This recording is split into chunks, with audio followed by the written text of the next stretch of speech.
민주당 이재명 대선 후보는 검찰 수사가 미진하면 대장동 특검을 수용할 수 있다고 밝혔습니다. 다만 국민의힘 윤석열 후보의 의혹도 특검 대상에 포함돼야 한다고 강조했습니다. 송재인 기자입니다. 민주당 이재명 대선 후보가 검찰의 대장동 수사 결과가 미진하다면 특검을 해야 한다고 밝혔습니다. 그동안 받아들이지 않았던 특검에 대한 입장을 선회한 겁니다. 검찰의 수사를 일단은 국가기관이 하는 일이니까 지켜보되 미진한 점이 있거나 또는 의문이 남는다면 저는 그게 특검 형식이든 어떤 형태로든 더 완벽한 철저한 진상규명과 다만 몇 가지 조건을 달았습니다. 먼저 국민의힘 윤석열 후보가 검사 시절 대장동 사업 초기 자금을 빌려준 부산저축은행 비리 사건을 부실 수사했다는 의혹도 특검 대상이 돼야 한다고 말했습니다. 야권 인사들이 연루된 이른바 50억 클럽과 당시 새누리당이 집권 여당이자 성남시의회 다수당으로서 공공개발을 막았던 부분에 대한 수사 역시 내걸었습니다.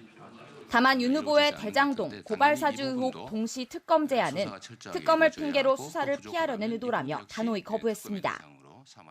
수사권 쇼핑을 위한 꼼수다 이렇게 보는 거예요.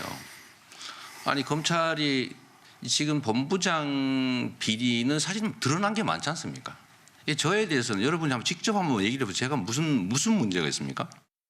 국민의힘은 후보 선출 이후 컨벤션 효과를 누리는 반면 이 후보는 지지율이 정체하는 상황에서 특검으로 승부수를 띄운 것으로 분석됩니다.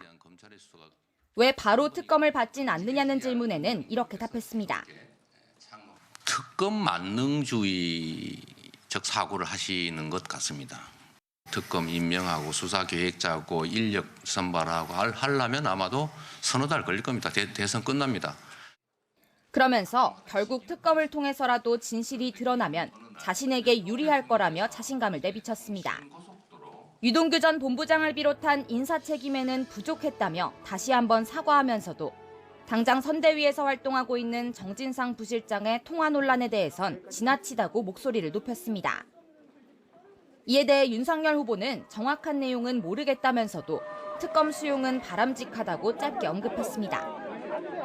어떤 입장인지 정확히 모르겠는데 특검 수용은 바람직한 일이라고 생각합니다. 이 후보의 대장동 특검 입장 변화로 대선 본선 경쟁이 어떤 국면에 들어설지 주목됩니다. YTN 송재인입니다.